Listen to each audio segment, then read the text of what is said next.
President Bola Tinubu has approved the appointment of 2 new chief executive officers in parastatals and agencies under the Federal Ministry of Marine and Blue Economy, and that's in line with the recommendations of the Honorable Minister Adegboyega Oyetola. The Managing Director, CEO for the National Inland Waterways Authority is Muniruddin Oyebamiji. The Executive Secretary, CEO, Nigerian Shippers Council is Akuta Ukeyima. Muniruddin Oyebamiji is a graduate of banking and finance and holds a master's degree in public administration and business administration. He's an economist with industry experience of more than 28 years before he entered the public service. In the public service, he first reversed the downward trajectory of the Osun State Investment Company Limited before serving as Osun State Commissioner of Finance for 8 years. Akuta Ukeyima is a graduate of law and holds a master's degree in public international law from Ahmadu Bello University, Zaria. He most recently served as the head of the Central Authority Unit, International Cooperation in Criminal Matters, Office of the Attorney General of the Federation. President Bola Tinubu tasked the new appointees in this vital sector to faithfully implement the policies and programs of the Honorable Minister in pursuit of the expeditious and efficient attainment of bolstered revenues and investments as part of the Renewed Hope agenda. Now, Femi Akonde joins me on the program. He's our State House correspondent. Femi, these are key agencies in the water transport sector. Talk to us about these appointments and the task before the appointees. Well, Precious, you know that these kind of appointments done by the president is an exercise of the powers conferred on him by the Constitution of the Federal Republic, the 1999 Constitution, especially Section 153, 54, and 55. Section 154 directly talks about the appointments to boards of agencies and the chairmanship position of agencies, which the president has duly done with this appointment. And that critical sector, the maritime sector and the blue economy. The blue economy is a new addition by the administration of President Bola Tinubu as part of ways to diversify the economy, seeking new ways and new ideas to raise funds for the purpose of growth and development. We also understand that that sector, that blue economy sector, globally accounts for about more than $1 trillion. What President Bola Tinubu is doing with this sector is trying to harness the resources in the ocean, just beyond oil and gas, also renewable energy, fisheries, and also beyond maritime. Well, with all of this now, the minister in that sector, who is the former governor of Osun State, Adegboyega Oyetola, will then be able to come up with his roadmap, because at the last National Economic Summit Group meeting, he said, well, his ministry is working on a roadmap that will soon be unveiled. So we see all of these as putting the house in order, and in the coming days we will get a clear roadmap for this Ministry of Maritime and Blue Economy on how they seek to achieve the renewed hope agenda of President Bola Tinubu, which among which is improving the economy and the country's GDP. Precious. It does seem like there is a revenue drive expectation from these new appointees. But I also wanted to ask you, we understand that there were some INEC resident electoral commissioners also appointed today. Can you talk to us about that as well? Yes, indeed. Another exercise of President Bola Tinubu's powers as President and Commander-in-Chief. All of these appointments made today are subject to the confirmation of the Senate. He has announced the appointments. We believe in the coming days the Senate will also give a time for these new appointees to come before the lawmakers and answer questions. They will be scrutinized, screened before their appointment will be confirmed, and then they'll be sworn in at they'll be sworn in by President Bola Tinubu inside the presidential villa. Precious. And it does look like in some cases the president is cleaning house with sacks and then fresh appointments. Some other appointments have been those who have been retained in office. What more appointments can we expect in the coming days? Well, there are so many boards and parastatals whose appointments, whose vacancies are yet to be filled. And you recall that some of these new appointments is also because the people who were there before their tenure expired. A lot of these appointments are tenured appointments, some for 4 years and some for 5 years. So at the expiration of that appointment, a new appointment is announced. And in some cases, depending on the performance of the occupier of that office, these appointments are renewed. But all of this is at the pleasure and discretion of President Bola Tinubu. Femi, I must confess that there is a lot to keep an eye on and catch up on in this administration. We will let you go now so that you can get to it. Thank you for that update. Our State House correspondent Femi Akonde live for us in Abuja. All right, the Supreme Court has fixed tomorrow, Thursday, to deliver the judgment it reserved on the two appeals seeking to nullify the election of President Bola Tinubu. The development is coming barely 72 hours after a 7-member panel of the court heard the appeals and reserved its verdict after parties in the matter adopted their final briefs of argument. The appeals were brought before the Supreme Court by the presidential candidate of the People's Democratic Party, PDP, Atiku Abubakar, and his counterpart in the Labour Party, Mr. Peter Obi. All right, let's now get to our conversation today. There seems to be mixed reaction on President Tinubu's administration since May the 29th.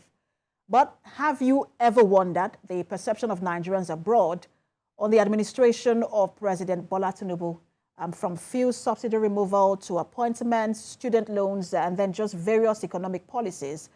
Let's get a first-hand update on this. Joining us is the Publicity Secretary, APC Canada Chapter, Bayo Adedosu. Good to have you join us. He joins us virtually. Good evening. Thank you very much for having me. It's a pleasure to be here. Now, considering that there were Nigerians abroad who supported different candidates during the general election, as it stands now, what is the overall perception of the Tinubu administration by Nigerians in diaspora, and that's especially in Canada, where you live? Thank you very much for asking that question. One thing we should appreciate is electioneering is done, is concluded. We have a sitting president that was elected with plurality of votes. That is the majority vote amongst the 3 contestants. So right now, the average Nigerian, not just in Nigeria, but even in the diaspora, are focused on governance and how we can actually add value, how we can bring to bear our wealth of experience and exposure, because we are all stakeholders. The fact that we had different candidates, different choices during the election, that is now aside. The task before each and every one of us in the diaspora, not just in Canada, but generally amongst us, is how do we make Nigeria work? How do we move Nigeria forward? We are not bickering on who is the president, because at the end of the day, the person that is the president needs the support of every one of us to succeed. And in doing that, we need to see how we can add value, can contribute. Because living abroad, people get carried away thinking, oh, the moment they travel abroad, their problems are solved, they are done with Nigeria. That is just a blatant lie. Because there is nobody that is stateless. You cannot be stateless. You come from somewhere, and where you come remains your fatherland. It is always the first port of call in case you have issues. Foreign countries will always refer you back to your country because that is just your preference. That is just your starting point in life. So as it is now, we are really upbeat and we are excited. We are looking for opportunities to have the chance to actually bring a lot of things to Nigeria, particularly from Canada. As the Publicity Secretary of APC in Canada, we have members with diverse skill sets. We have members with different backgrounds. And I can tell you authoritatively that they are so excited at the opportunity this government seems to present. And why do I say the opportunity this government presents? Let's review the appointment of Dr. Mustafa to ECN. I will get to appointments in just a moment, but you have talked about almost as though you are dissuading Nigerians from leaving the country abroad and asking them to have confidence in this particular administration. But we haven't heard about Nigerians abroad living in droves and coming back home And also I want to ask you, has the president inspired confidence in the diaspora? Well, it's good. Yeah, I like the way you brought this question up now. There is a saying amongst us in APC Canada, people have Japa, but now in Canada, within APC Canada, and what we are preaching is Japada. That simply means coming back to Nigeria. We are excited to come to Nigeria. We're excited to attract investment and to bring investors to Nigeria. And that is why within our own means, we are giving Nigeria that positive image where we are. We are engaging our different communities to see that the average things the media tells them, the media perception is not a true representation of Nigeria and Nigerians, because by and large, it is glaring to all that this government actually means well. Let's look at the outing of the president at NESG on Monday. That is a president that has a plan. That is a president that has his work clearly cut out for him and is upbeat about it. We are upbeat about it. And I, as a person, and many of our people, in the last couple of weeks, I've had a few of our members who have been in and out of Nigeria. And myself, I'm due to be in Nigeria very soon. I don't want to disclose it online, but I'm due to be in Nigeria very soon again because I'm exploring opportunities. I'm looking at ways that I can be a part of this success story. We started the success story from the primaries to the elections, and now in governance, we are all stakeholders, and we are going to ensure that we encourage people. People are now coming to see. We are not discouraging people from traveling abroad. Whoever wants to travel abroad is a matter of choice. I will never dissuade anybody. But the thing is, reality is different from expectation. People are unable to marry expectations and reality. In reality, when they get abroad, it's not always what they think it is before they leave Nigeria because of the way things have been painted back home. But we are upbeat, that we are patriotic, that we think things can actually work, because if it's going to work, it's up to you and I to make it work. No alien will fix Nigeria for us. Nigerians will fix Nigeria. Nigerians want Nigeria to work, but Nigerians are not ready to work for Nigeria to work. Well, I think it also boils down to that reality and expectations that you mentioned earlier. People have expectations here as well, and the reality for them is different. And you talked about the president having a plan. And let's tie that with reality and expectation. Let's talk about the response to fuel subsidy removal. You have relatives who live back here. What are you hearing from them in terms of its impact on their standard of living? Well, thank you very much about the subsidy. This subsidy issue affects each and every one of us, whether we are in Nigeria or we are abroad. We are all impacted one way or the other. Of course, my mother is still back home in Ibadan, okay? And I know things have changed. But the honest truth is, we cannot be robbing Peter to pay Paul. For years, the system had been robbing Peter to pay Paul. Yes, it is really excruciating. It is really painful. The reality is painful. But do we want to be funneling our commonwealth into the private pocket of a handful? For how long do we want to be serving individuals who are hell-bent in destroying the country as a whole? Let me make it clear. The issue of subsidy, no, subsidy does not exist anywhere in the world. And I'll give you an instance. The amount I buy a liter of petrol in the morning in Canada, in Toronto, is not the same price I'll buy it in the afternoon. So if I buy a liter, right now, this morning, a liter of petrol, regular petrol, we have 3 different grades. A liter of regular gas is $1.57. So if I want to buy premium, a liter of premium is $1.82 as of this morning. Then in the evening, it will go down by a few cents. Tomorrow morning again, the price will change. That is what people don't understand, that subsidy removal simply means price fluctuation. If Nigerians are to actually pay for the real price of crude or for the real price of gas, trust me, it is not the price that it is right now. I believe government is still supporting it one way or the other. Otherwise, the price would have really gone above what it is currently. No country subsidizes such things. Even go to the US. The price of a gallon of petrol is different. And when we're talking about reality, the reality is nothing ventured, nothing gained. It's painful. Thanks for staying with us. You're watching Beyond 100 Days. We're speaking with Mr. Adedosu earlier, who is the publicity secretary of the APC Canada chapter. Was speaking on the impression of the Tinubu administration in diaspora, especially with Nigerians in diaspora. And he was sort of giving us an idea of what Nigerians feel about this administration abroad. I wanted to ask you, we're going to speak to Mr. Adedosu, so I wanted to speak to you about the appointment as well. You were already touching on it before. I caught you then.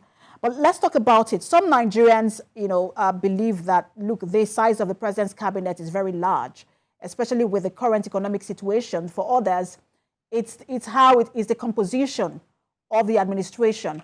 How would you assess the president's ministers and their efforts made so far?